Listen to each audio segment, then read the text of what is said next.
All right. I think we're live. I think it's working. You guys, yeah, we got some. We're trying to run three speakers here. So, you hear it? Can you hear me?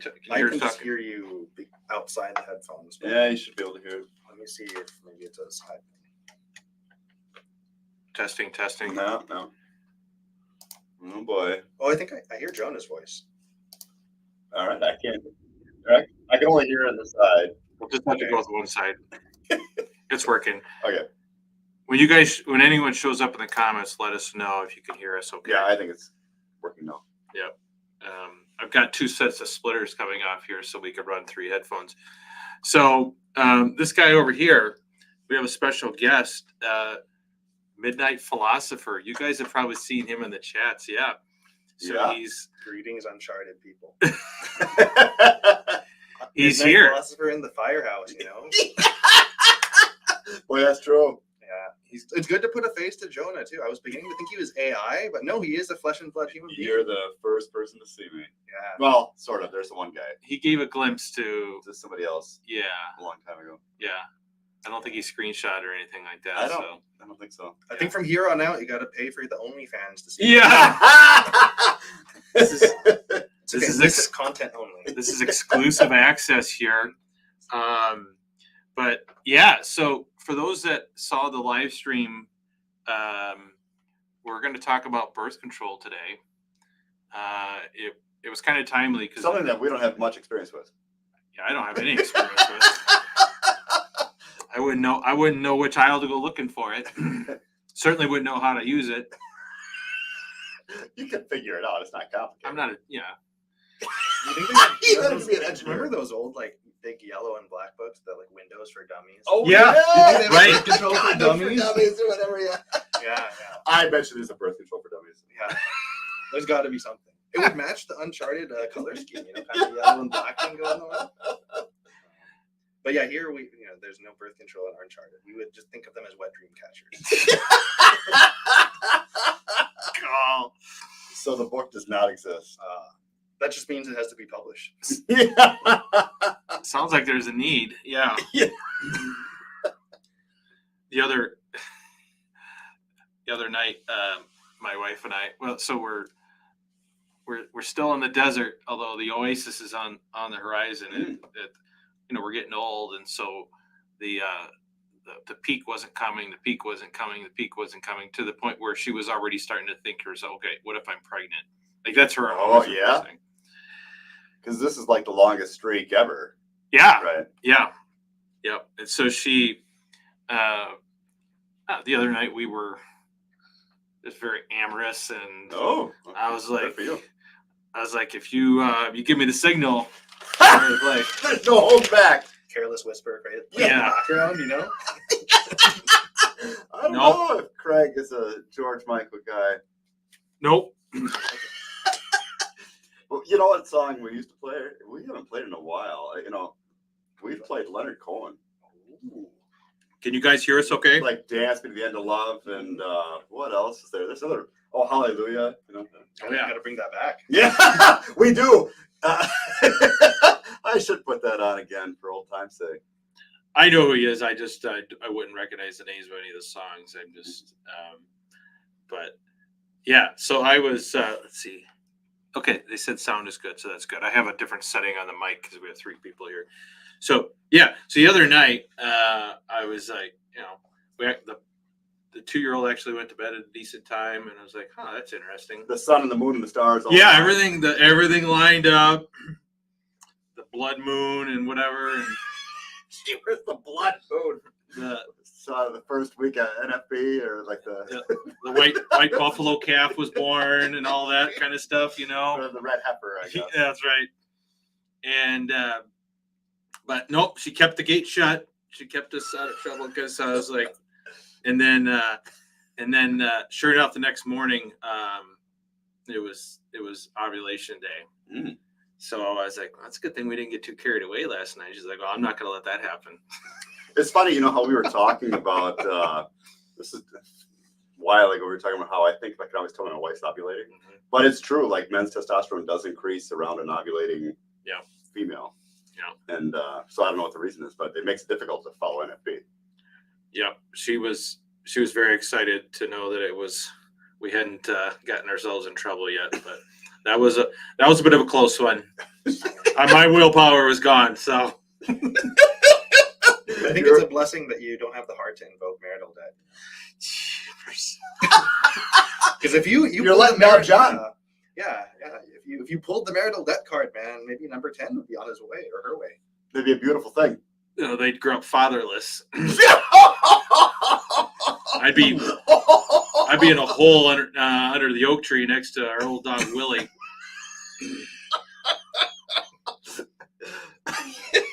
Huh. Well, I don't know what kind of elaborate plans you'd have to do that, but yeah, I would be afraid to sleep after that. Sleep with one eye open. I don't know. Yeah. So maybe she'd give you your own bed or something like that. Well, she for sure would. I don't think I'd ever get to. There'd be no more NFP. No, there'd be no. Maybe you'd have to pull an origin and just top it off.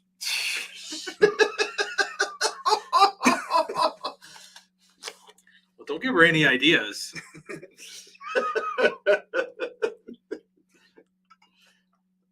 So, but someone was asking me the other day if I would ever consider using birth control. I'm like, I don't know. I'm this far into it. I might as well just. What about at the beginning, though?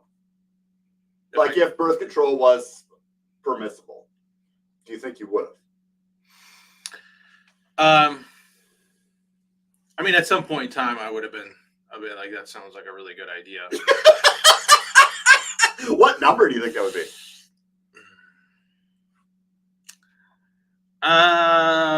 I think it would have been off and on. I mean, I think after number 7 for sure, but I think, when we had like 3 or 4, it would have been like, boy, it'd be really nice to be able to control this a little bit. Yeah. But, my wife would have no interest in taking hormonal. Same with my wife. She's a naturalist, and I wouldn't want her to be on that anyway. So it would have to be something. You're fine with some plastic. Yeah, I would be fine. So you use one, and then it's like, Yeah, say if push comes to shove, I'm down with plastic and other acts. I'm very skeptical about like the chemicals. Yeah, yep, I agree. Yeah. Unless the doctor really diagnosed something and those chemicals could really help a sort of non-related issue, and then birth control was sort of just used to treat something that wasn't fertility regulation, then maybe. Yep, maybe. that's fair. But I would just plastic or other acts. I think. The other acts are the most reasonable route, but you get carried away. Yeah, I mean, I'm at especially on a stallion like yourself. Well, I will say, I'm at the age. I'm gonna toot my own horn. You would have made a great Mormon, man. Yeah. There would have been a population explosion if Mormon plus polygamy. Yeah. Yeah, you could have had like 81 kids. Just maybe Utah's population would be bigger than like New York or California. It's true. Well, I'm at the age where I would consider a vasectomy. Oh, you're gonna go that route. But my wife has already said, what if something happens to you? Like she would be much more hesitant than I would. I know of somebody that had a real horror story happen where. What kind of horror story? Oh, scrotum swelled up with blood, like huge, like football size. Ooh. Like that's not ideal. Not ideal. No, it survived, but like. Did it work after that? Yeah. But. Okay. How long was it swollen? Wow, just really just cost benefit analysis. Yeah. I'm telling you, the desert of NFP really sucks. So I don't really have to know how long it would last and how bad it would be. I don't know. It was like drinking an ice bath, though, right? That's true. Yeah. With vasectomies, I think they have a higher incidence of brain issues or like thought issues later in life. I'm not using that stuff anyway. You can as long as the brain goes, I'm okay. But leave the good stuff alone. Yeah, be what I would say. But barbarians like that's not supposed to happen. Yeah, I think so. I mean, I'm not an expert on all that. Not working. It's okay. Okay. We could probably rid of it. I'll keep it on for aesthetic purposes. All right. All right. That's mostly Yeah, all. awesome. That's mostly the only reason we use it anyway. Yeah, it doesn't seem. But even like the birth control, like millions and millions and millions of women are on it, and it's not like they're all just falling over dead or anything like that. But I don't know. There's a lot of cancers, and I know some people claim that there's a higher rate of breast cancer from use of it. I don't know. I mean, it is like a class 1 carcinogen, which is on the same level as like uranium, plutonium. Yeah. Different chemicals that we know are harmful. Well, what about the IUDs? Because I know that. Yeah, we're out of our podcast uniform. Sorry, the headphones weren't working right, and so we just took them off. So, So here, this is AI generated. But what percentage of women ages 15 to 49 use oral contraception in the U.S.? 15 to 49. 15 to 49, age 15 to 49. Contraception. Yep. Contraceptive. Oral contraception. Oral contraception. Yeah. So 67%. So this is just the pill, not other forms of birth control, but it's only 14%, which I was surprised by. Wow. This is AI though. So, but 10.4% of women use long-acting reversible contraceptives, like intrauterine devices. Yeah. Nearly 20% of women just go for sterilization, which is surprising. Yeah. Yeah, that's true. Like, I mean, I guess. And 8.4% of women aged 15 to 49 use male condoms. So I'm going to guess that 100% of 8.4% are teenagers, but we're pretty close. Female condoms, you mean? No, they said that they rely on male condoms. Oh, I see. I see. Relying on the guy there. That was our first mistake. Yeah. My wife should be lecturing the young ladies about the errors of that approach to things. Yeah. God only gave you enough blood to use either your brain or your right, not at the same time, right? Joe Pilot. Yeah. He's due for another episode one of these days. He's a nice guy. Yeah. Yeah, he is. He's a riot. That guy is a very strong. He has a lot of world experience. Yeah, but that's for sure. Yeah. Barbarian's right. That's a mistake, ladies. And I think they figured it out. Which is why I think the IUDs are so popular. And only 5.6% of women in that same age range rely on male sterilization. So there's more women that get sterilized than men, which is interesting. I've been curious about that, and because now here's what I think happens. I think for a lot of women, when they go in and give birth to their quote unquote last one, then it's typical, especially if you have a C-section. I don't know if it is a vaginal birth, but C-section, they're like, hey, would you like us to tie your tubes while we're in there? So that maybe that plays into They it. never asked us that. We did have one C-section, and they didn't ask us that. I don't know if they asked my wife, they probably realized that was a lost cause. Did you guys ever have a C-section? Nope. All natural. Yeah. Do you think it also just depends on the local culture? Like, depending how conservative or liberal a certain hospital is? I mean, it was probably in my wife's church. I mean, I know they asked. I mean, they got to ask, what's your birth control plans or whatever. And yeah, because I know, for privacy purposes, at some unspecified hospital Yeah. somewhere in the general west side of the United States, my mom worked as a nurse, and it seemed to be pretty standard procedure that they would ask if, I don't remember the name of the shot, but it was a birth control injection of some sort that would, yeah. And I know that they used to give certain husbands the talk about stay off your wife for the next 6 months. my grandpa, my grandpa had 15 kids. Oh, so you come from a strong lineage. Yeah. The second to last almost killed my grandma. It was a big baby. And How big? I don't know if he's over 10 pounds, but Okay. my grandma wasn't a real big woman. She had them all individually. I don't know if she had any C-sections. I don't remember that. But so the second to last, the doctor, of course, my grandparents were well into their 40s at that point, told my grandpa, said, do not get this woman pregnant again. Well, of course, few months later, they're back in the office, and she chewed him out, and she's like, "Don't you have any self-control?" And that's back in the days. Natural law gets every time, you know. Yeah, that's right. Imagine, we had naming customs, kind of like in the olden days, like, I don't know, Maximus, conqueror of villages. You'd have like, Joe Schmidt, like breaker of birth canals or something. Yeah, it's a good thing we don't do that anymore. What percentage of women aged 25 to 49 have ever had sexual intercourse? 25 to 49 Yep. ever? Yep, ever. Even What's, one time. what's the group? Like, is that just U.S. women or all women? I believe it. Yep, United States. This is they were surveyed during 2015 to 2019. 72%. 97.2. Oh man! So, There's like 3 nuns. what percentage of those women had used contraception?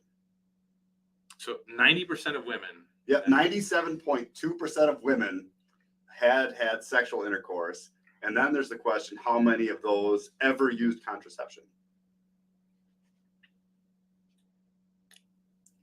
60%. 97.3. So even more women used birth control, used some form of contraception than had sex, which is interesting. Like I suppose there's some that go on birth control for various reasons. Yeah. I know, like, was it polycystic something is one of the reasons to go, and then some women use it to regulate acne or hormonal imbalances and stuff. Yeah. So I suppose. there's a lot of X factors. Something like that. Nothing to do with fertility regulations. No, and nearly, then they go on to talk about, it's farther down, but nearly every single woman had used contraception at some point in their life. I guess in the 99.8 range to 99.1. Are they including NFP in there? This would not, I don't think. This is the CDC.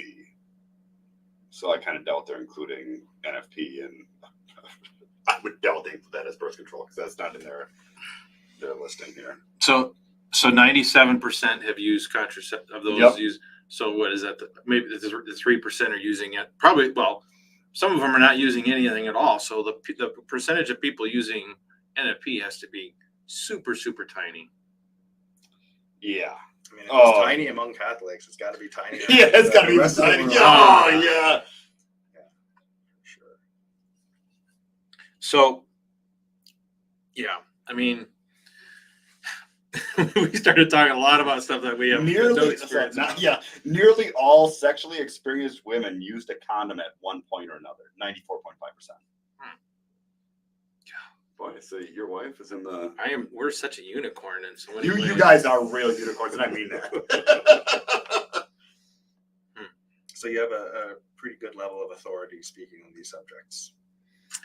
Yeah. Oh, so maybe Not on the birth control, that's for sure.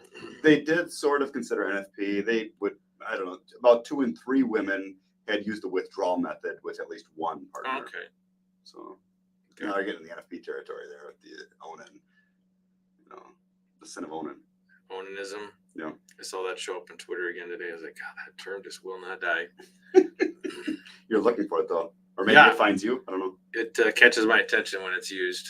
It's the law of attraction. Every so often, one of my tweets will go out and someone's like, "Is that really his last name?"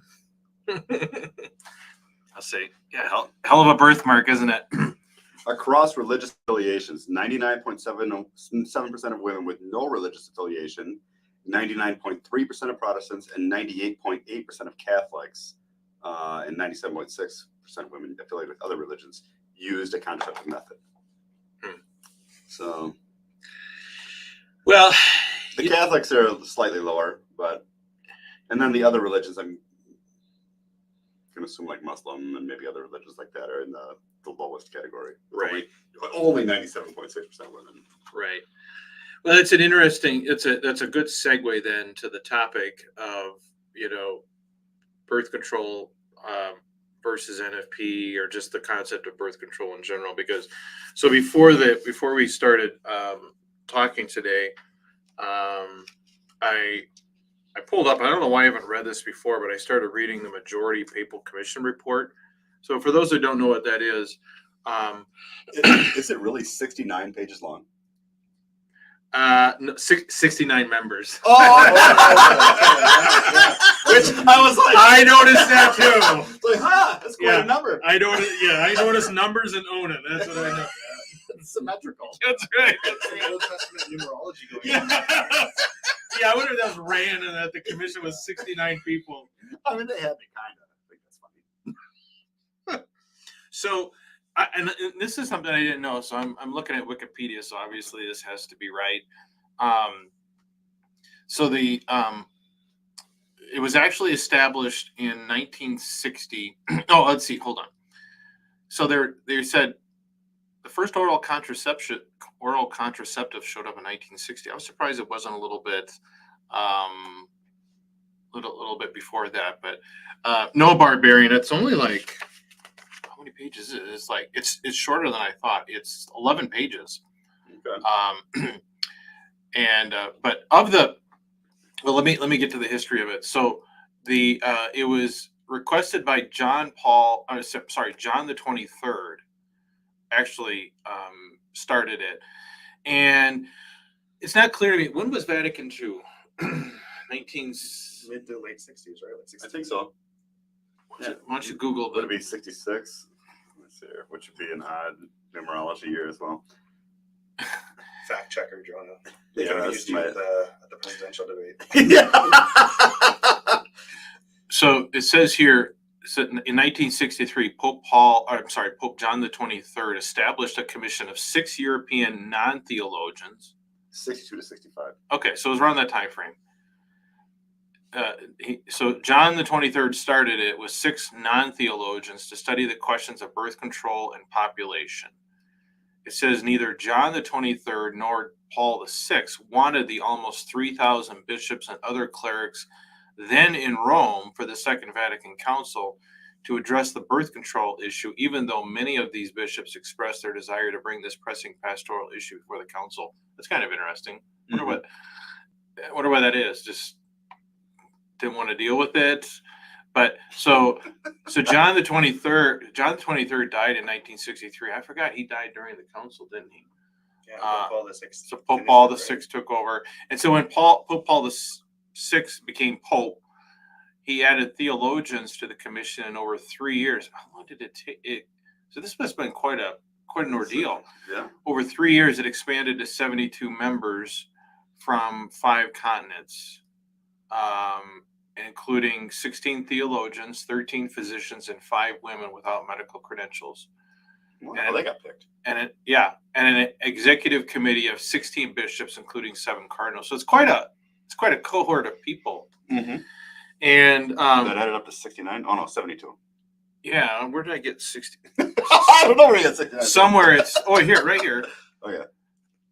Oh, the voting members. Okay, so So 3 people weren't allowed to vote. I must have been women. I was gonna say What'd you that say? too. Must have been women. Though. Yeah. Like, I mean, that's probably true. You know, it's society went downhill and women got the right to That's vote. right. For the record, that's a joke. So Yeah. no one gets triggered. That's Thank you for the clarification. Yeah, we don't want to get demonetized or something here. Well, Yeah. the Tard wife will be happy with that. It's like women can't vote, and if they attempt to vote, they will be slapped. So we're just throwing some bones to all the different factions out there. So okay. So in when I remember when we interviewed Joe Pilot, whatever, Yep. he reminded me that the report got leaked before it was officially came out, like 6 months earlier, and like droves of Catholic women went out and started getting on the pill because they were promised it was going to be okay. That's right, because he knew it was his mom, right? Or I don't remember if he said it, but maybe somebody it was. he knew. Yeah. Right. So you had all those people rushing out, all these Catholics rushing out to start using birth control, which is so interesting that, the first chance they got, they're like, Thank you. Yeah. I've had my fill of. Just the worry, though. I mean, like you said, every time you have sex, you have to worry. Yeah. About And then the twist was like it wasn't allowed, so that was the biggest theological blue ball ever. Yeah, right. I mean, the whole thing just seems like it was well, and of course, then the majority report, which I've got right here, and it was headed up by some, like people that are, teachers at the Gregorian College in Rome. I mean, these are not slackers here, and so 64 of the 69. That's a huge 64 of the 69 members voting Agreed with that. approved the majority report. Boy, is there a minority report for it too? Yes. Oh, okay. I haven't read that. Okay. But so the one section that's very interesting, and actually, let's go ahead. Oh yeah, there it is. Yeah, let's acceptance. Here, let me go ahead and see if I can get this up on the screen because I think it's really good. So let me share this screen. Hold on.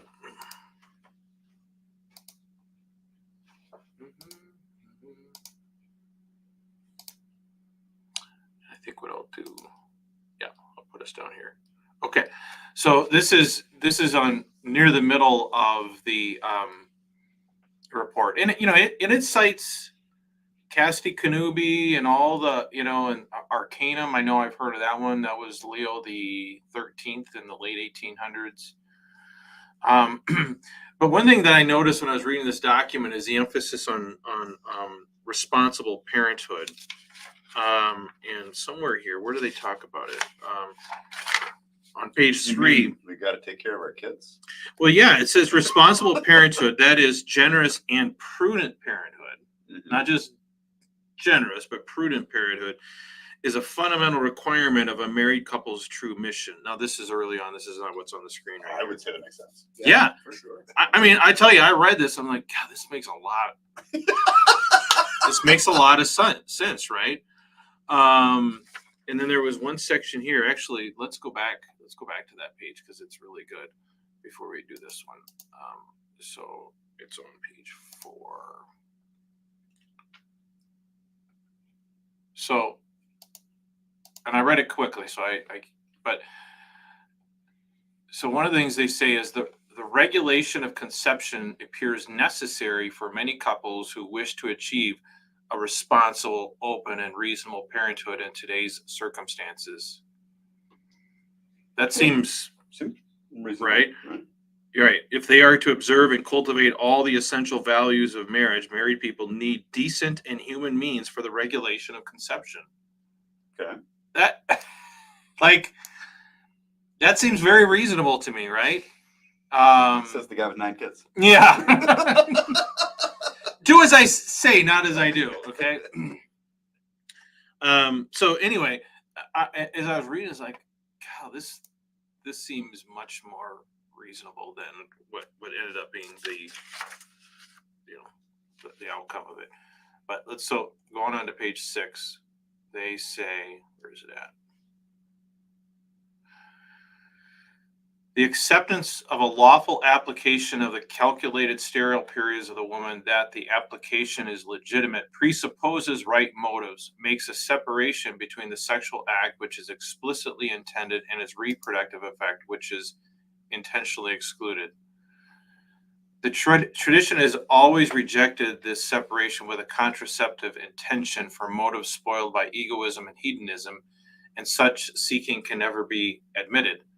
The true opposition is not to be sought between some material conformity to the psychological processes of nature and some artificial intervention.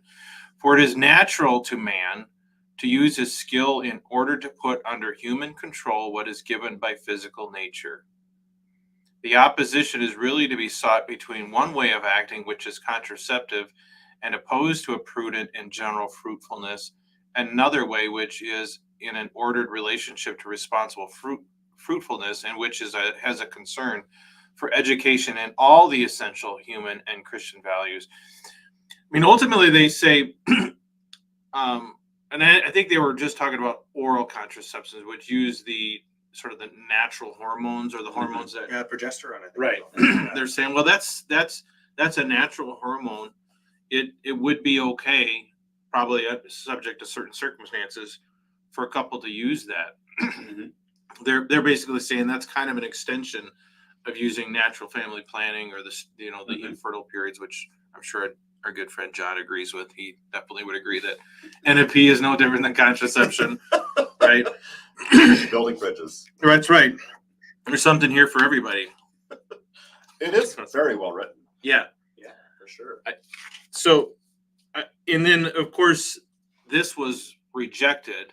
Let me go back to the Wikipedia article here. So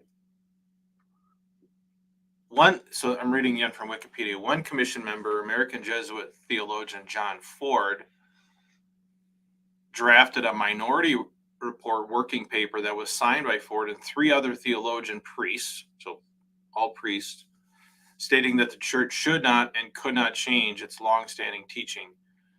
Even though intended for the Pope only, the Commission's report and 2 working papers, the minority report and the majority's rebuttal to it, were leaked to the press in 1967, raising public expectations of liberalization. Do you think that if it hadn't leaked, that maybe it's like by leaking, maybe that it sort of triggered a disaster response, and the church thought it should roll it back? Like maybe because they saw that, oh, everyone's going to get really like party and irresponsible with it. Let's roll it back. And then my other comment was that awkward moment, a Jesuit is actually more conservative than the rest of them. I was thinking that same thing. Yeah. It was probably all those Catholic women running out in the streets. Yeah, Like, exactly. you guys could have just contained yourself for a little bit. See women just destroy. They them. ruined it again. There needs to be another banner that don't take our humor seriously. That's right. We will not back up the irresponsible statements of our guests. That's right. We are not responsible. Yeah. So the rationale for issuing the minority report was spelled out. If it should be declared that contraception is not evil in itself, then we should have to concede frankly that the Holy Spirit had been on the side of the Protestant churches in 1930 when Casti Connubii was promulgated, and in 1951. It should likewise have to be admitted that for half a century the Spirit failed to protect Pius XI, Pius XII, and a large part of the Catholic hierarchy from a very serious error. This would mean that the leaders of the church, acting with extreme imprudence, had condemned thousands of innocent human acts, forbidding, under the pain of eternal damnation, a practice which would now be sanctioned. The fact can neither be denied nor ignored that the same acts would now be declared licit on the grounds of principles cited by the Protestants, which popes and bishops have either condemned or at least not approved. Isn't that interesting? I'm getting scrupulous just reading that. Yeah. That was my other. I wanted to sort of bring in a trad perspective. I'm not a rad trad, just to say, but just for the purposes of conversation, because I feel like the standard talking point would be that under the guidance of the Holy Spirit, Pope Paul VI was inspired to overrule the majority report, right, and then kind of go on with Humanae Vitae to keep the constant tradition of the church. So this is sort of not inspired by the Holy Spirit, but Pope overruling it was. And so it does kind of become this battle of who gets to decide what is divine inspiration. Well, what I think is interesting is and I haven't read the minority report, so I should make that clear.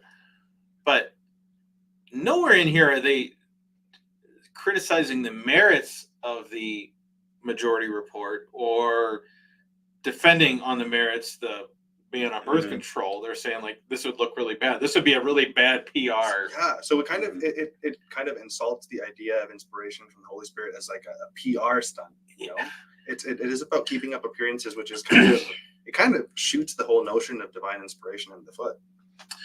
Well, and they'll say, well, it would be, I mean, and I get it. Like the main feature of the church is that she's infallible and cannot change, and if she changed on something this drastic, it would rupture the whole thing. And I get that. Like I understand the problem.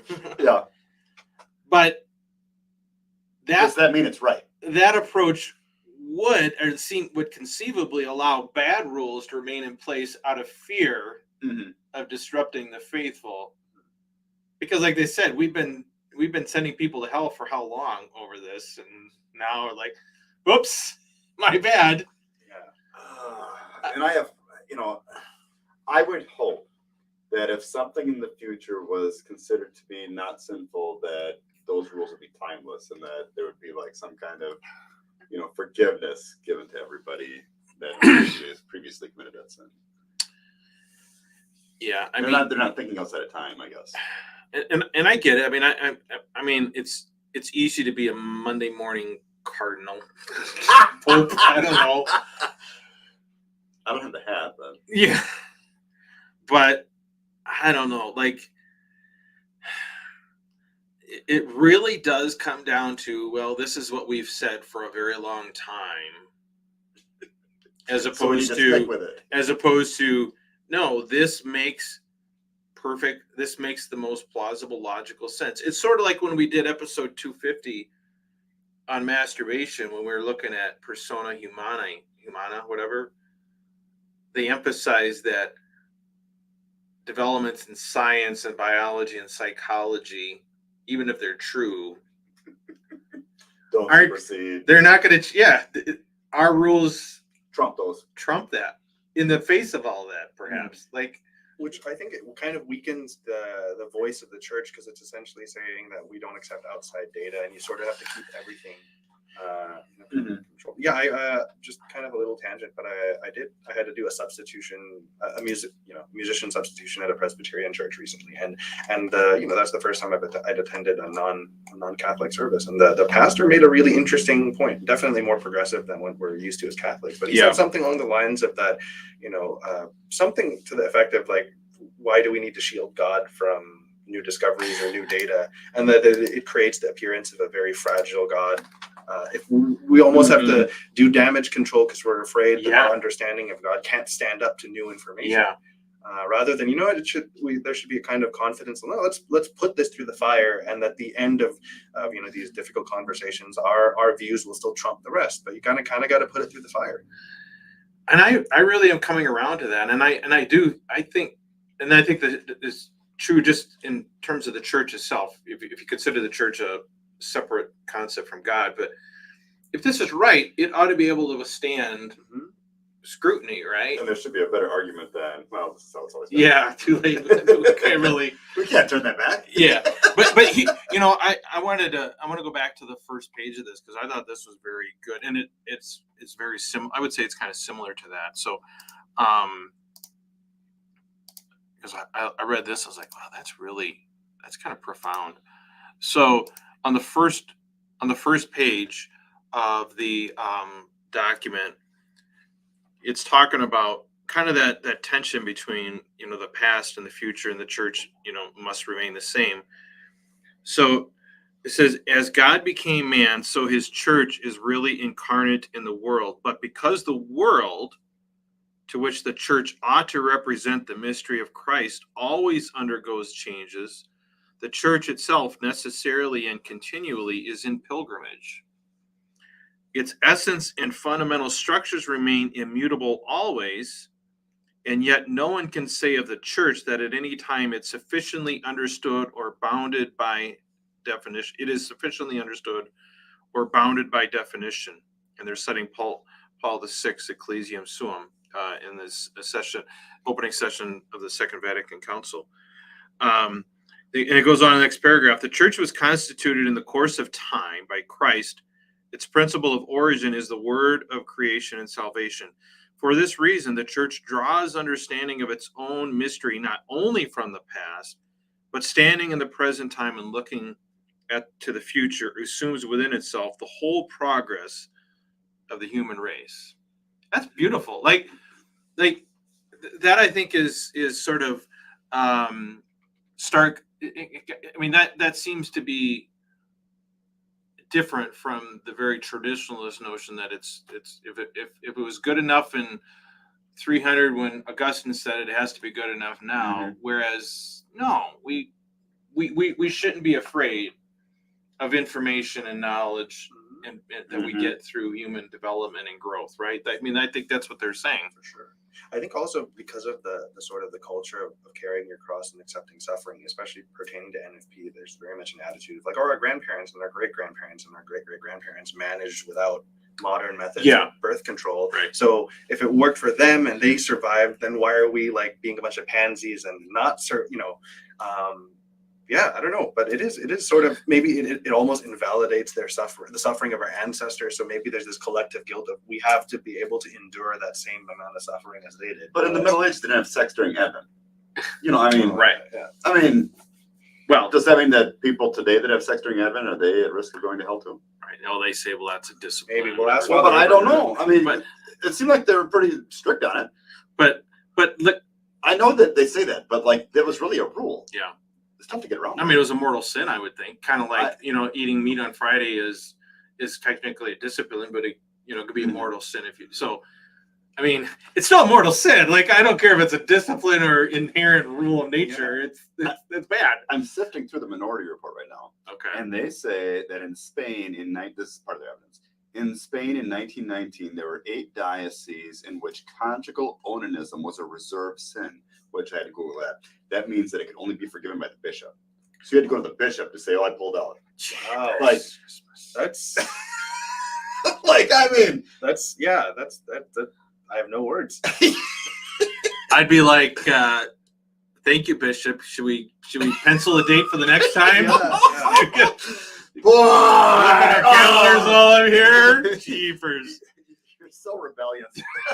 Conjugal onanism gives it like a really sophisticated. It feels like a very Englishman. Oh, I can't join your party. Yeah, it does. You engage in some Right. Conjugal onanism. Yeah. Yeah.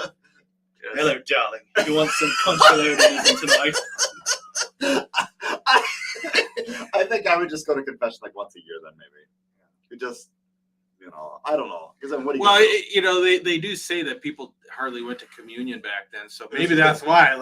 Like I'm not gonna go, face the wrath of Saint Alphonsus more than I have to, right? I'll Yeah. take my chances with the plague in the meantime. Take your chances with God. Yeah. Really. I mean, that's true. My history is a little fuzzy, but yeah, daily mass and daily communion was not always the Yeah. case, right? So Right. I think Right. that must have changed the Mhm. whole culture surrounding the reception of the Eucharist when it became more widely available. Yeah. And when confession was much more widely available. So Right. yeah. And in 1919, that's World War I. So like maybe they needed more soldiers, or they were worried about. I guess an odd year to have this stated. I don't know. Right. Well, what I think is interesting, and here's the other thing that I think is stark about what Paul VI did here in the tension between the Majority Report and the Minority Report is, ultimately, there was a gamble. I think Paul VI was taking a gamble here. They probably thought, damned if we are, damned if we don't. If we capitulate, what does that look like for us? Does that do people just stop taking the church seriously because, well, you've changed and whatever? But they didn't do that, and they kind of laid down the law, and then most of the people just didn't follow it anyway. So now you have this situation where 90% of Catholics use birth control or contraception of some sort anyway, Mhm. right? So what did it gain him? So I don't know. It's a real. I don't know. I don't know what the circumstances were like back then. The pill was new at that time. It seems like there was plenty of people in the Majority Report that were like, yeah, this is fine. Like this, you can do this. That was the opportunity. And then once they turned their back, once he said no to that, put the kibosh on that and put Humanae Vitae, and then like now it would be like doubly impossible for them to reverse course, I would think. Mm-hmm. Yeah. Like, I don't think there's any going back now. I don't think so either. But I think it is the tough thing that with the church, though, that like the whole leaning into the rigidity and the unchanging consistency, because I mean, there's on one side you could fear that the church cannot be taken seriously because it's changing, or I would imagine that many people would actually would be inspired by a church that's willing to engage the culture and willing to engage in conversation. I'm pretty sure I must have gotten that point from our buddy Pick and Choose. I know he's brought that and I think some of our other friends in the Discord have brought up similar points. But if you had a church that was willing to sort of still uphold her traditional opinions, but also not be afraid to really engage in some challenging conversations rather than just kind of pound the gavel on certain things, I think that it would be a kind of cultural humility to sort of just open the door for maybe we haven't always gotten everything right, and that's not the fault of God or the Bible, but that's just the fault of limited human understanding. So, well, here's what I think. I mean, and I think this is probably the trad's strongest rebuttal to that idea. And it's hard to say that they're wrong about it, but just step back and look at, where the Anglican Church is now. The Anglican Church in the 1930s was the first one, and they did it. They tried to do it in a very restrained and limited manner. Like, hey guys, we're allowed, but this is not the floodgates, but it essentially did open the floodgates. Like, you put a hole in the dam, for sure, and people go crazy. Now, most Catholics are, I guess, far away from what Humanae Vitae says anyway, but I think there is some truth in the fact that you really can't do a controlled lessening of the rules and this stuff, but I don't know.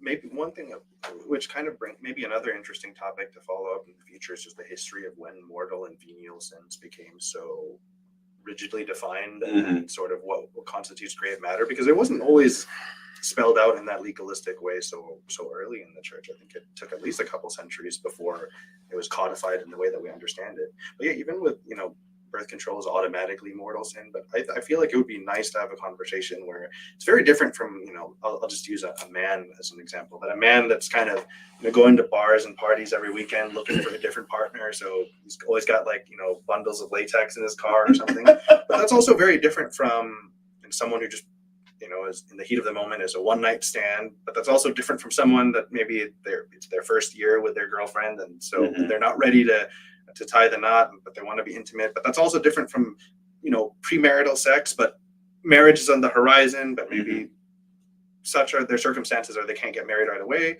That's also different from a married husband and wife that are using a condom because they're not in a financial or emotional place where they can welcome kids. And that's very different from they got 3 or 4 kids, the economy's tough, so time to all of those different circumstances, and it kind of doesn't make sense, and it's not helpful that they're all just mortal sin, period. And I was trying to look up whether or not it was a mortal sin to have sex during Advent and Lent during the Middle Ages. And the AI came up with an interesting answer. Is according to this website called New Advent, which must be a pretty traditional website, a husband or a wife does not commit a mortal sin by having intercourse during a feast day. However, some pastoral guidelines for receiving Holy Communion include abstaining from marital relations for at least 24 hours before communion.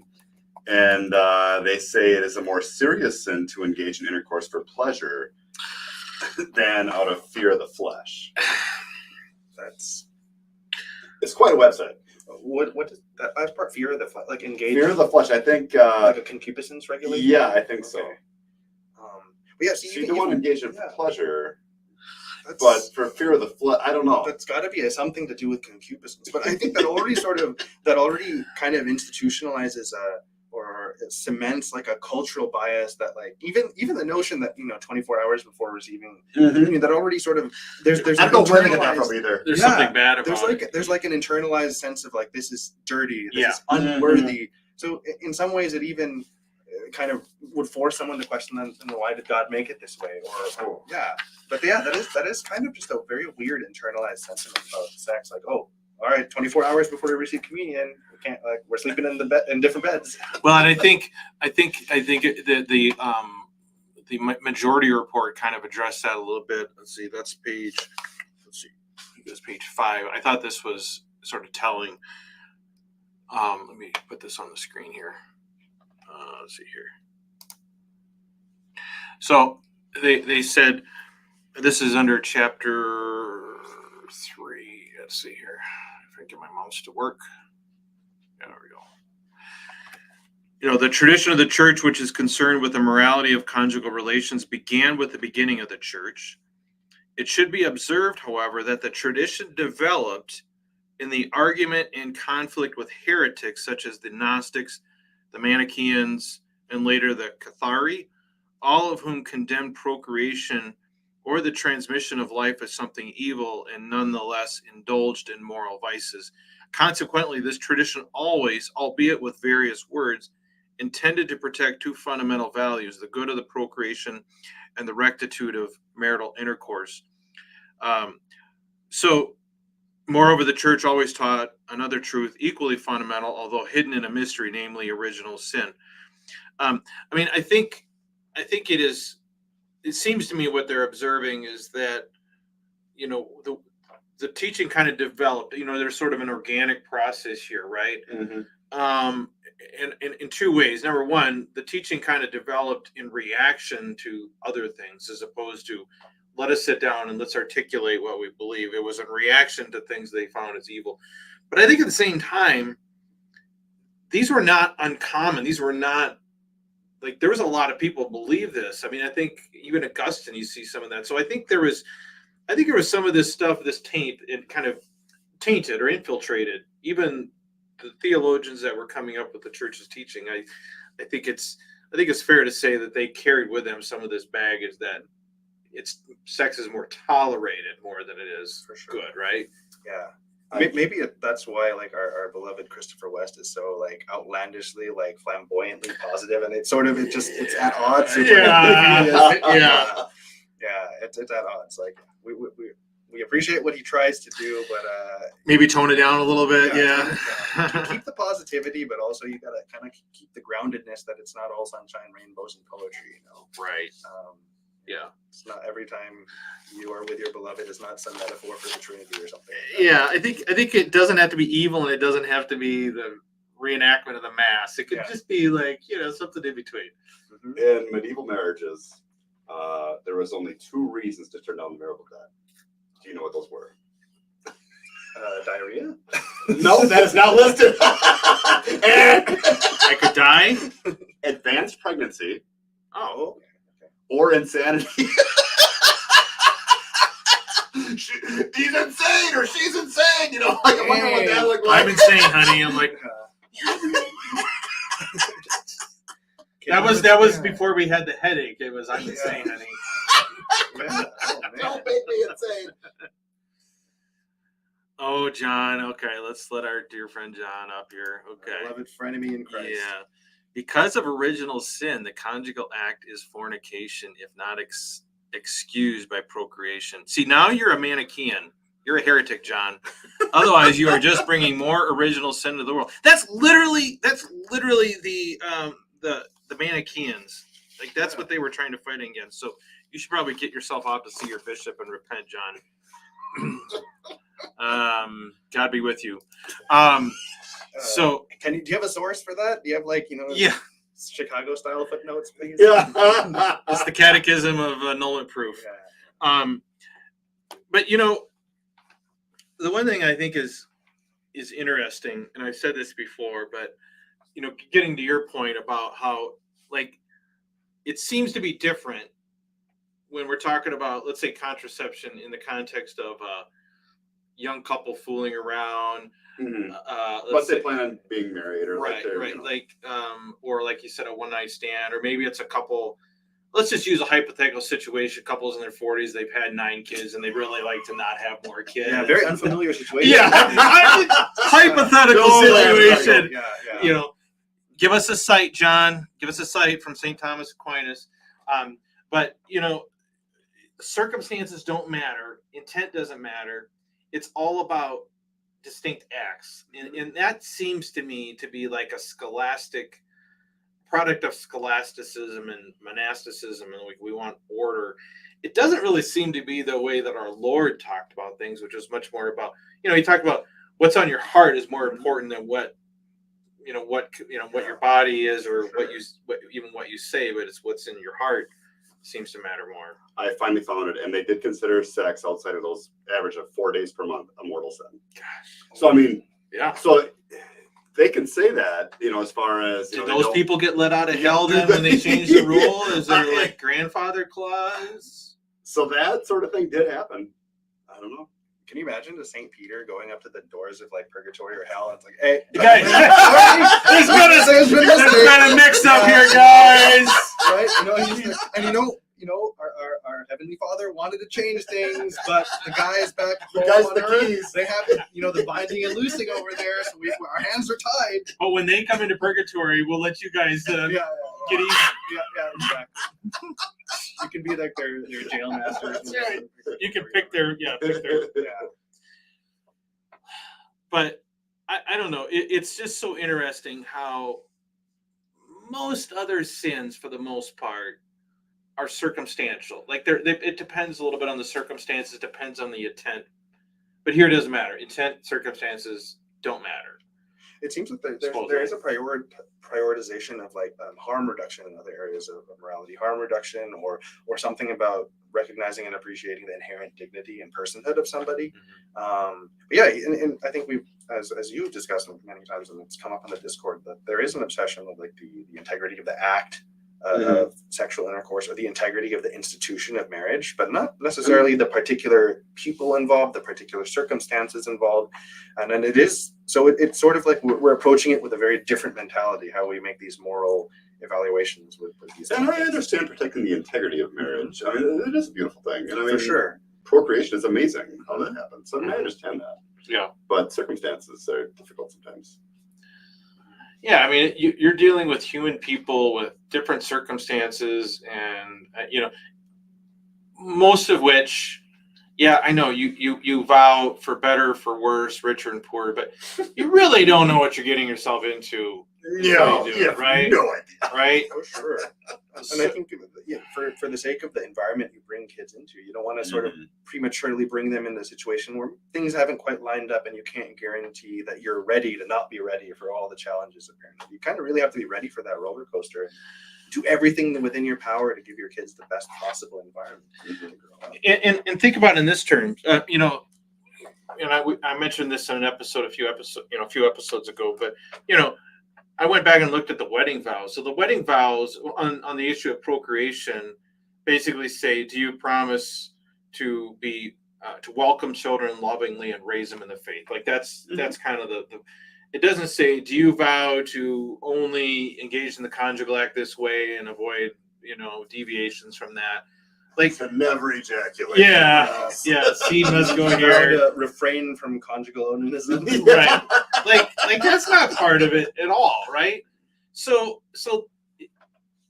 imagine. I was just thinking about this. So imagine 3 different situations. Let's say you got 3 couples. They all have 10 kids. Okay.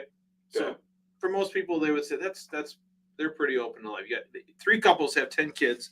The one couple does it, but uses birth control in between the kids. Okay. The other couple does it and they use NFP in between the kids, and the other one just doesn't do anything, but they have 10 kids, right? So the NFP and the people that don't use any form of birth control, I believe that. But the couple that has 10 kids and uses birth control, that's just not likely.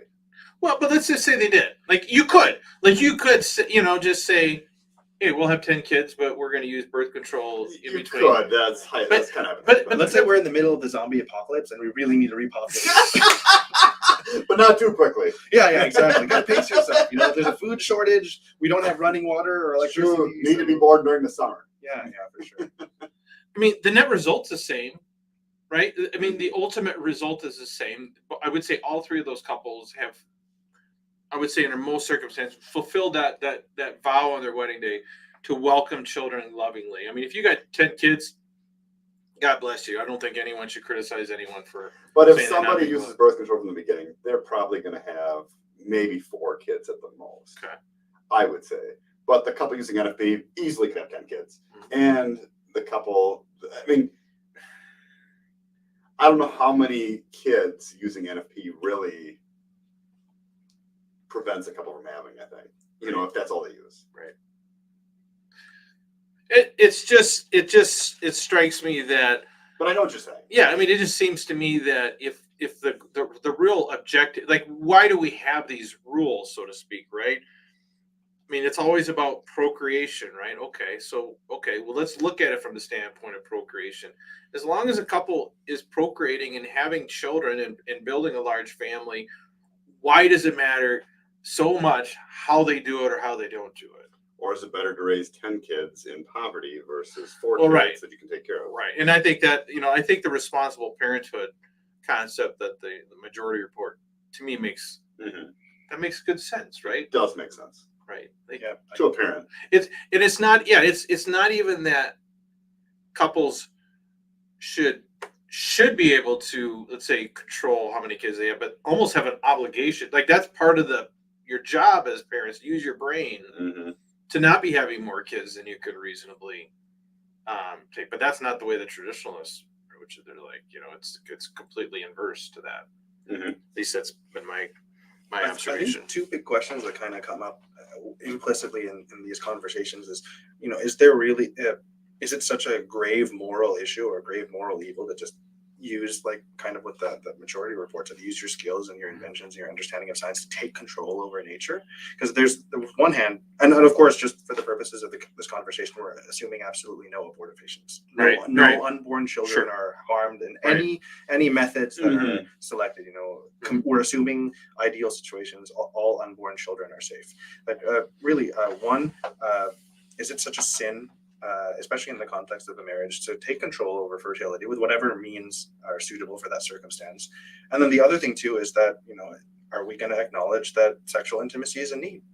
And I think because there's this, I think that is something that's kind of, the fact that trads have marital debt, there's an implicit sense that there are sexual needs to be met. And it's kind of the tension of kind of unregulated pregnancy, or you just don't have enough precise control over how to space kids, but there's still this need for the couple to be together. And I think we haven't really, as a church, we haven't really spoken to that need for the husband and the wife to be together while not necessarily being well equipped for children. And even if you didn't go so far as to say it's a need, some sexual intimacy, even if it was restricted somehow with one of these devices, is providing a value and a benefit to the marriage that pure abstinence is not, right? Like I don't think you can really, I don't think that's really debatable or disputable. Like, there is a benefit to the marriage for the couple to be able to come together even when they don't want or can't get pregnant. And so why is it that an absence of any of that is better than something that provides some but not all of the fruits of the conjugal? Like that part of it, I don't know. I haven't seen a really good explanation for that. Why a couple shouldn't get some benefit as opposed to just no benefit, right? And they always say, well, traditionally it was continence was the way, and yeah, but personally, and just looking at all the women that went out and got on the pill as soon as the majority report was released, I think continence was the way because they didn't have any other options. Not because, well, this is, of all the options here, I definitely prefer continence. They weren't choosing it because it was better. They were choosing because it was all they had. Abstinence prevents pregnancy and happy marriages. Right. That's right. That's right. True. Right. Yeah. It's like the leading cause of divorce is marriage. Yeah. That's right. Yeah. Right. Remember, guys, ordinary Catholic, if a condom is going to fail, it only fails in the fertile phase. Yeah, that's for sure. I'm sure that's true. Well, maybe that's God's plan. I don't know. Well, that's interesting too, because it's not foolproof. Well, yeah, and that's what's so interesting about people that will argue, and I think that couples, because of course there's some that say, well, you shouldn't use NFP. That's right, but like. Every couple that uses NFP knows that there's a possibility we can get pregnant anyway, and they're open to that. Like, that's part of what you're required to do is to be open to the fact that despite our efforts, if we become pregnant, we're open to that, right? But yet God can't find a hole in the condom. God can't make the birth control pill not work if he really wants it. And if a couple is like, hey, we're okay with that. If God makes it fail, we get pregnant, so be it. How is that any different, really. Well, and it's like how you can use the condoms with a hole in it for medical procedures, like you have your sperm checked, but could you use those just regularly? Yeah, I mean, it's got to limit. It's got to greatly limit the chances, right? And in the case of who, when the medical procedure is necessary, who pokes the holes in it? How many holes are necessary? Like, do they sell those? Like, does Durex make, like some kind of, holy condom? You got to take it to the bishop, and the bishop's got the bishop's approval. It's got scissors or some kind of gauge needle. Yeah, exactly. It's only a certain gauge. You go any smaller, and at this point, maybe you should just wear a condom every night, hope for a wet dream, and then submit that to the doctor. Good. I mean, if we're gonna be really, that's true. If you're gonna really do it, just catch it then. Yeah. Right. No, I just think when you really start to like peer closely at some of these arguments, they don't really hold up under scrutiny. Which is why. Other than it's just how it's always been. Yeah, that's why they always come at it from that standpoint, not by like, no, this makes good logical sense. They like never psychologically, biologically, right. In our good friend John, he will always say this is what the church has always taught, not that this makes sense, right? Mm-hmm. I think a lot of the most rigid theology is like a symptom of not having post-nut clarity. I really do think that I'm not just so you know, I'm not advocating for going solo. I'm just saying that this is a side effect of the strictly celibate life. I'm not saying they should go solo. I'm just saying that they need to accept their limitations, that there's a little bit of brain fog going on there. You care to speak to that, Joe? Well, I know that I am functioning at peak capacity during times of high activity, so I don't know what to say about that.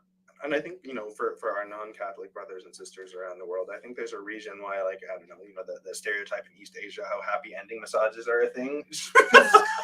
There's another part of the body that needs to be relaxed. And they just have a more kind of functional, like, okay, let's just relax this other tense muscle in the body. And then there's a sort of like, it's just business, it's not it's a just business function attitude about it. There isn't so much, there aren't as many layers of cultural guilt. Mm-hmm. And, again, no theological advice from Midnight Philosopher. This is absolutely like the ravings of a concupiscent madman, so don't take me seriously. Whenever I give my wife a back rub, I'm trying to give her the happy ending to it. So, there you go. A good husband. Yeah, I'm a good husband, trying to relax everything. The last time that we were in the oasis before the most recent journey of the desert, the next day, my wife's like, "Wow, you remember to take the laundry up." I didn't even have to remind you. I'm like, "Yeah, it's the day one. Mine works better." She's like, "Oh, come." But it's true. It's true. Your brain works better. Yeah, everything works better. Oh, absolutely. It's just you become invincible. Let's have some natural law theorists look at that. Well, yeah. I mean, I look at the very clear and obvious emotional, mental, physical benefits that come from intimacy, right? I mean, it's true. Like it's clear. True. Our brains are made for that. How is that not part of the equation on natural law? Why are we not looking at that? Like it seems by our natures that we're designed to have that regularly and frequently, not whatever, intermittently or for long periods without it. Like it sure seems to be that our bodies function the best, whether you want to call it a need or not, but our bodies function the best when it is regular and consistent. I think. I mean, I don't know how you argue with that. Yeah, and I don't think that's concupiscence. Scientifically, in right. any way. Yeah, I don't think you can just say, well, that's just concupiscence. Well, I don't know. Is it? Who knows? Yeah. It doesn't seem like it. I think concupiscence and original sin, sometimes they feel like, like the Joker in a deck of cards, they can just be anything you need them to be. Yeah. And then I like this. Concupiscence. And, I think for those concepts, to mean anything, I think maybe we can scale back how much we're using them as a sort of like our trump cards in any argument. Jonah 2.0 is in the chat. Pleasure is less than human life. I don't know if those are mutually exclusive. I mean, because again, if the couple is in a period where they can't have children or shouldn't have children, and they're not going to be making babies being continent anyway, right? So what good does it do them? You're not replacing human life with pleasure. You're replacing abstinence with pleasure, right? I don't think pursuing a lesser good in the case of non-procreation being, for the purposes of this conversation, being less than procreation, I don't think it's fair to say pursuing a lesser good is evil. It's just you're only pursuing the lesser good that you are prepared for because you're not prepared for the higher good of procreation. And probably gonna do it anyway. So that's right. I mean, I just that part of it, I just don't understand why how we decided, and I shouldn't say we, how someone decided that soul crushing abstinence. I know ordinary Catholic doesn't like that term either, but it's fairly true. Yeah, I mean, crushing abstinence. Okay, sure, you have a soul that isn't being crushed by it, but like your will and desire. Yeah, how is I just don't understand how that is clearly more in line with our natures, with natural law, than using some slightly imperfect acts to bring some of the 5 benefits of sexual intimacy to the marriage, even when you can't bring procreation, release, bonding, pleasure, creating a loving atmosphere. Yeah, I mean, that's all right. I just, as opposed to just like coldly living in the same house while doing mundane tasks. Like the living as brother and sister vibe is. The brother and sister vibe is just awesome. Yeah, it's just it's not the vibe, as the kids say. Yeah. I think the only way you can get there is if you really pull out the paint and brush concupiscence all over everything. Well, it's just like, that's just concupiscence. That the fact that there's good and benefit to the couple by using those acts is just clouded by concupiscence, is not really good for the marriage, and it'll manifest itself in some terrible way down the line. Supposedly, I guess. It hasn't struck Pilate yet, I guess, but he seems quite he seems immune. I don't know what his secret recipe is, but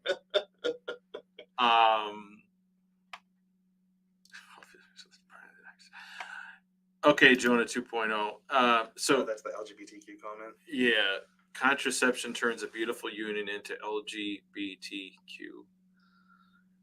I think he's probably trolling because I think he said earlier in the chat he's not even watching the video. He's just here to troll or maybe stir conversation. Which, okay, all right. Someone's got to be the Joker. What does abstinence do to it? Like, what is like doing nothing? Like, you're not again. So does abstinence turn you to loving your sister then, essentially? So it turns into some kind of abstinent incest, which is a weird contradiction. We're getting off the rails. Yeah, a little. But sorry, Alabama, we didn't mean to make fun of you. And the 2 Catholics that live there. Yeah, exactly. He says contraception is like the vomitorium. Eating is disordered when sought for pleasure alone. Oh. Why? I mean, okay, so it's not sought for pleasure alone, though. You're seeking a connection with your spouse, right? I mean, so should you not eat with your spouse either, or do other things? Well, I gotta eat, and if the only place in town to eat is the steak place, they make the best steaks in the whole world, but that's literally the only place I can eat.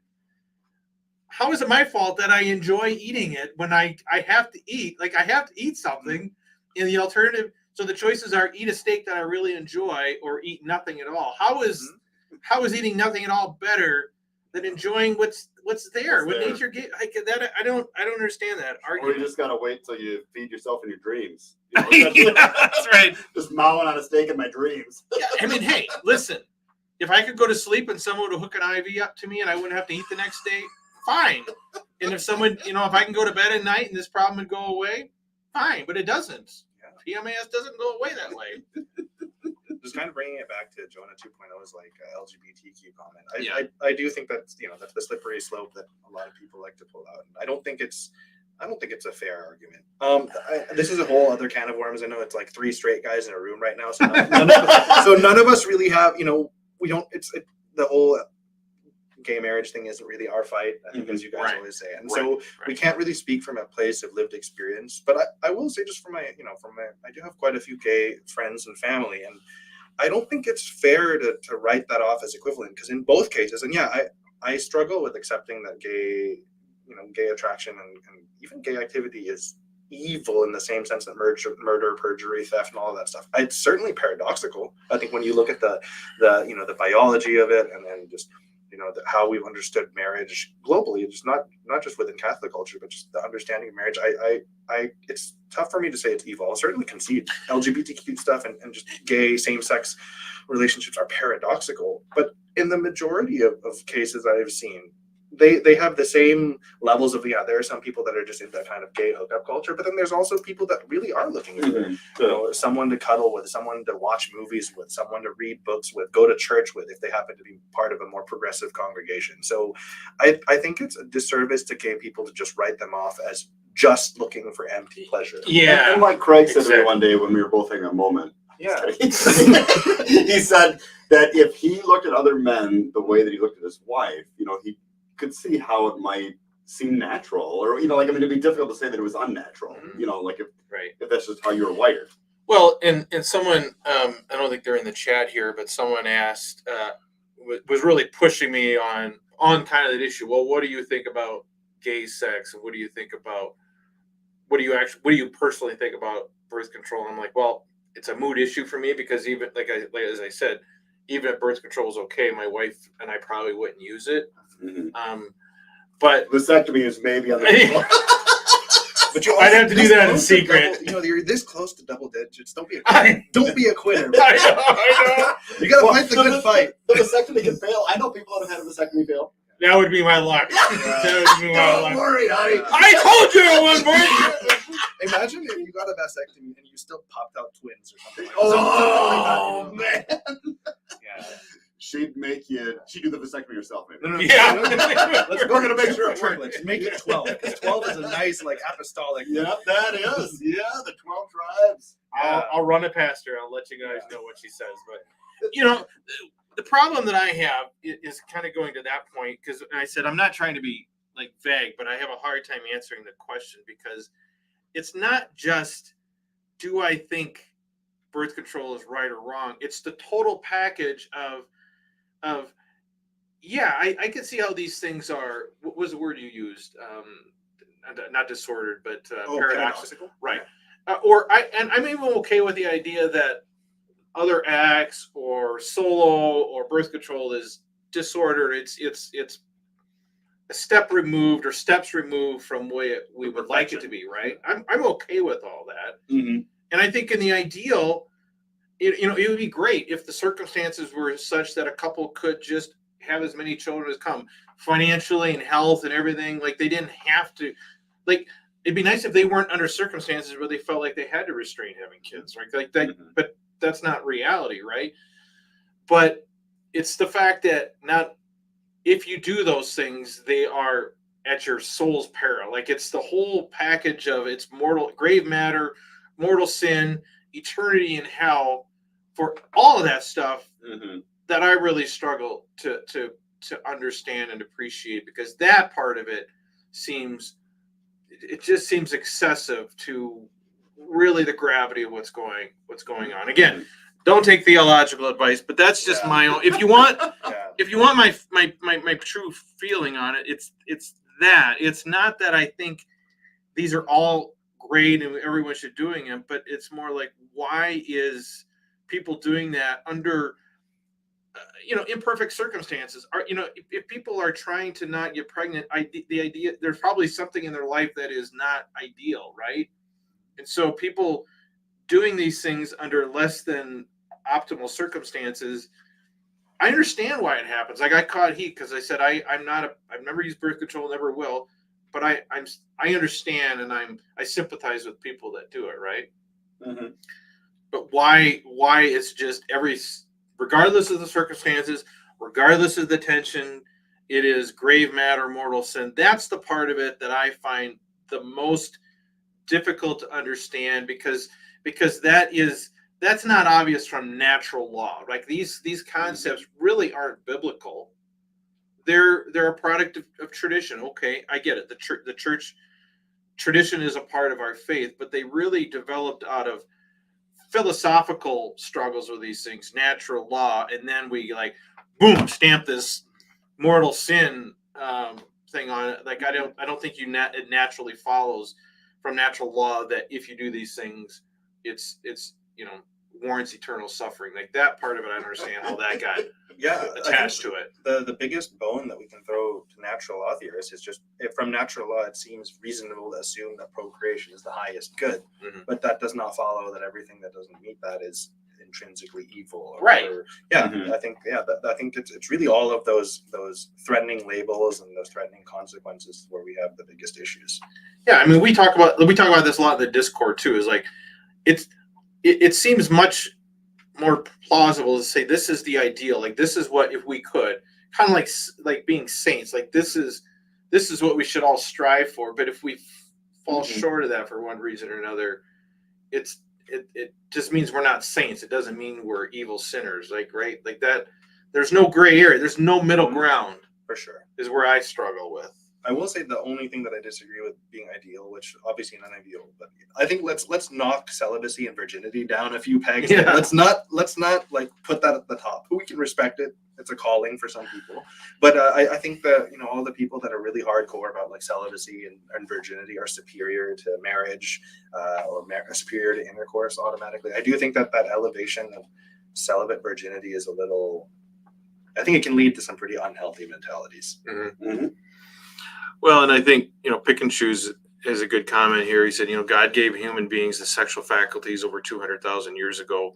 Why did he go approximately 198,000 years before giving us the rule book? Well, I mean, I was saying this before, and I don't know if it was I think it was in the Discord. I said this, like, I kind of approach this with a simple perspective. I'm like, and this is one of the reasons why, as a general philosophy, I'm not a fan of contraception, and I would be more like, it would make more sense to me if this is what is true, that God gave people other acts and stuff, something that the caveman could figure out, as opposed to everybody until the 1960s was just kind of out of luck like that.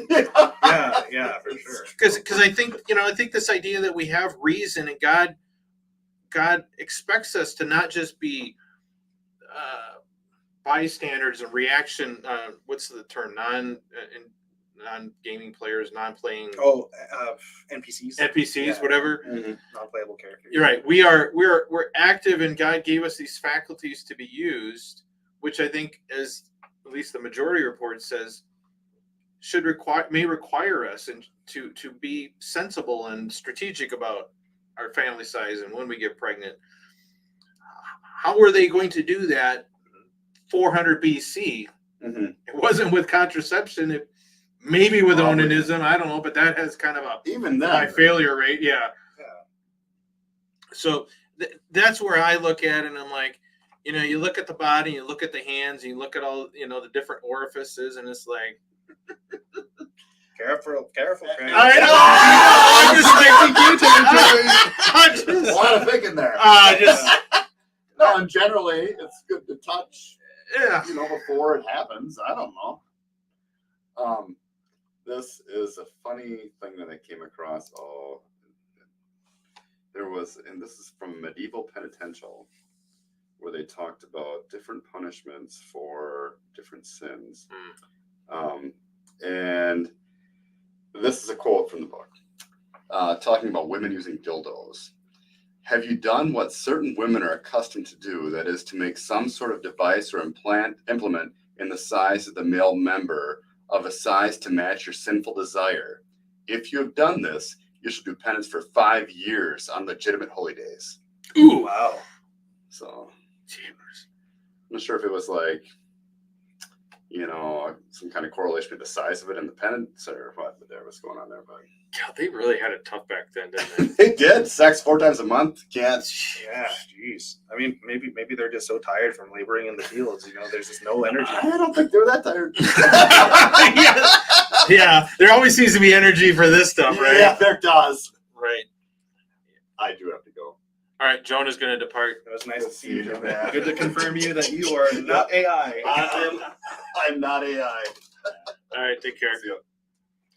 So, yeah, I mean, and I get it. Like, I mean, this is just us kind of talking out loud here. I understand most of what we're saying here doesn't jive with, let's say, official church teaching, and I'm not here to suggest that anyone's wrong, but it's hard not to make these observations, right, in the face of all this. And I don't know what the answer is, but it's hard not to you know, if we're going to look at things kind of on the merits as opposed to, well, this is the way it's always been, this is the way it has to be. Okay, I get that, but I think we ought to be able to at least acknowledge that some of these things don't really jive with other parts of our human experience, science, biology, and things like that. Or what that means, I don't know, but Yeah, one of my favorite thought experiments recently is just, the paradox of why sexual release or orgasm is achievable through a number of different ways, and specifically for women, why it's not consistently achievable, through good old marital intercourse. right. Yeah, it is. It's one of those things. Like, it would have been easy to design it that orgasm just happens a single way, and that humans did not have a variety of tastes in terms of how they like to set the mood, between married couples. And so that does kind of, I mean, I know the favorite answer is like our bodies got messed up and it went haywire because of original sin, but I kind of feel like that's a little bit of an overplayed excuse. But I don't know, just the way humans express and enjoy sexuality is certainly just very diverse. And then when you look at other cultures, they seem to have a much more laid back view of how married couples can enjoy things. I think I've brought this up a couple times, but in Islam, I know that the only strictly forbidden thing is no using the back door. Everything else between married couples is permissible and even considered as a good. Right.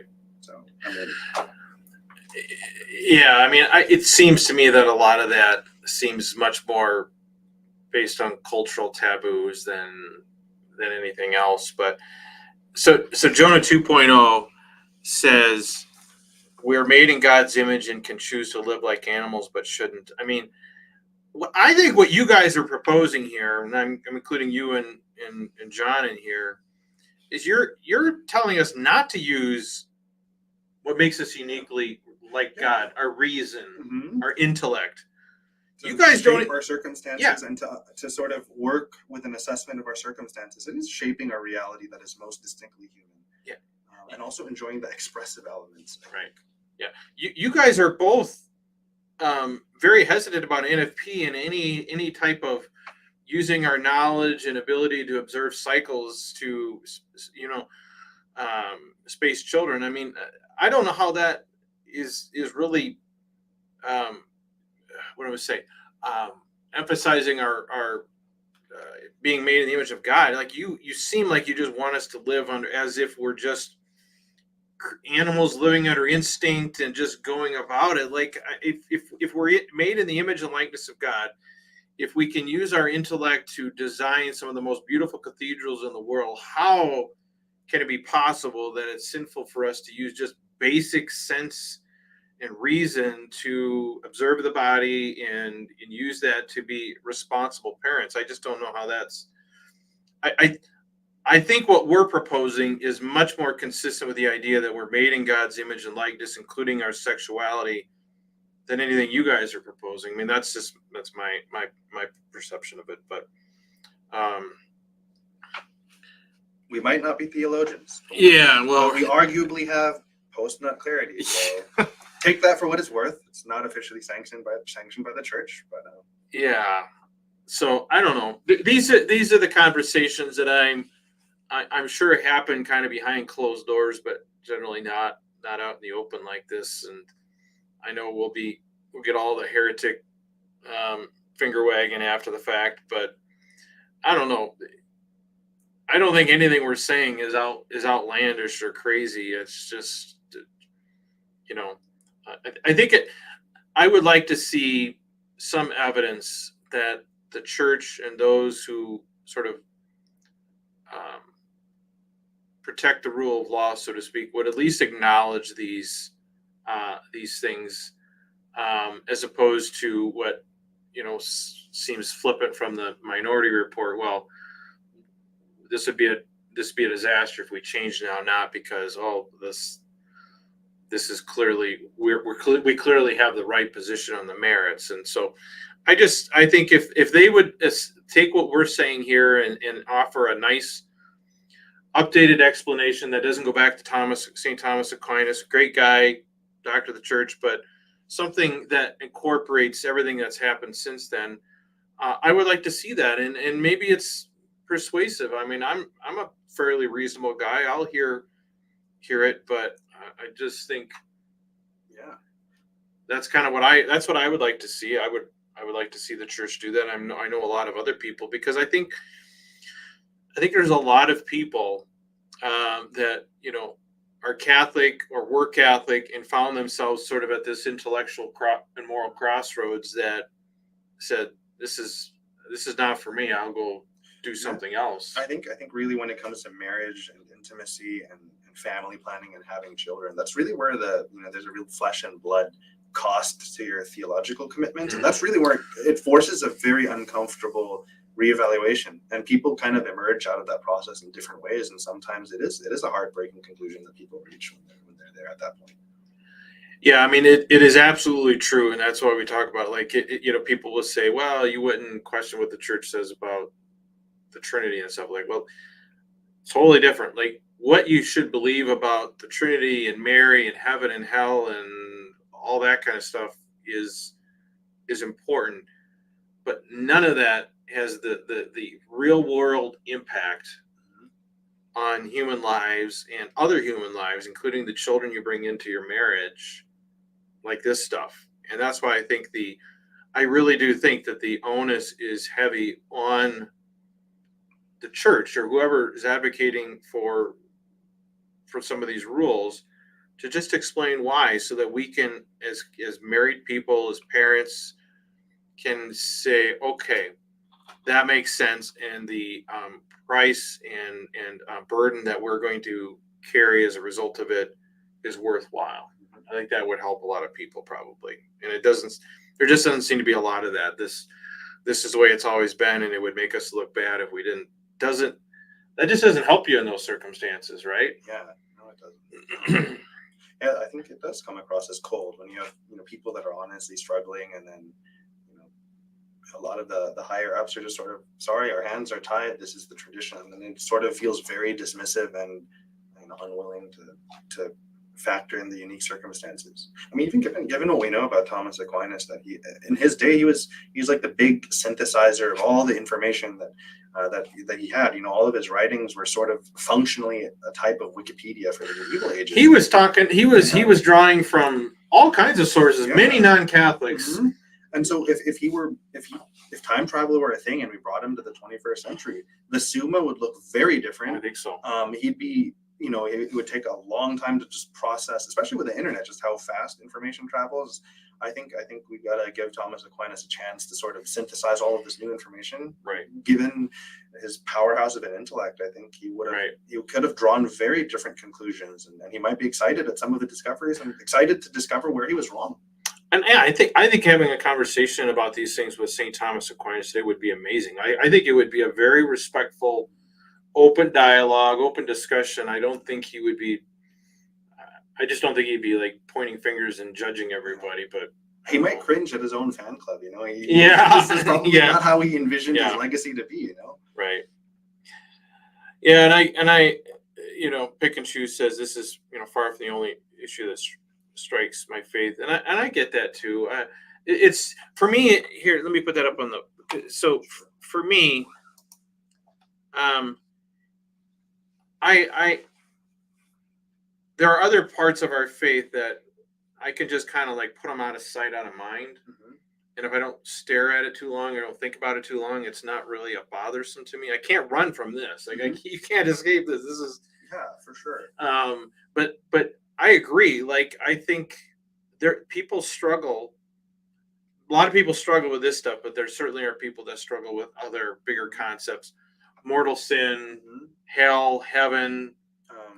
Outside the church, there's no salvation, that kind of stuff. For sure. It's just, I think, like, this is, like, marriage, sex, intimacy is kind of a big intersection of a lot of these things. And like you said, it is day in and day out, you're reminded of these kind of big looming consequences that are always brought up. But yeah, you're right. There are so many more issues, and then this is kind of just, it points to a lot of the symptoms. And I think what I would say is that, and because we have people in our community that talk about, you know, how they appreciate our community because it's allowed them to keep their faith in the midst of the struggles. Whereas maybe if there wasn't a place that they could talk about these things, they may have just given up. And I think what we need to do as a church is just do a better job of understanding people can and do struggle with all of these things. And it's not because they're malicious. It's not because they're weak or not trying or just seeking pleasure and stuff like that. It's good people, imperfect people, but good people trying to do the best under their circumstances in an imperfect world. And if we could just provide people with a little more space to wrestle with that and not be like, here's the exit. Mm-hmm. You don't accept all 100% of the boxes. You're gone. You're no longer Catholic. I don't see how that's the right solution. I don't think it is. So hopefully this type of discussion can foster a little more openness and sympathy and sensitivity for people in the midst of struggles, because a lot of us have them, and that's just the way it is. It should be okay as long as you're trying, as long as you want to be good, as long as you want to grow closer to God and believe, or even you just want to believe God in general. Like, you know, that should be okay, right? Sure. So, okay, well, I think we're gonna have to wrap this up unless you got anything else you want to throw into the conversation. I think that was a really good place to end things, Craig. Yeah.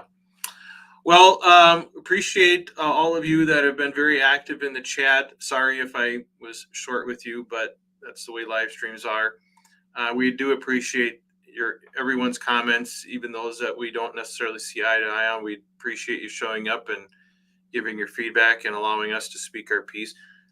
A special thanks to Midnight for making the drive over here and being in person. That was a lot of fun. So maybe we can do it again sometime. So we're going to sign off here. Thank you, everyone. And until next time, everyone, have a good one.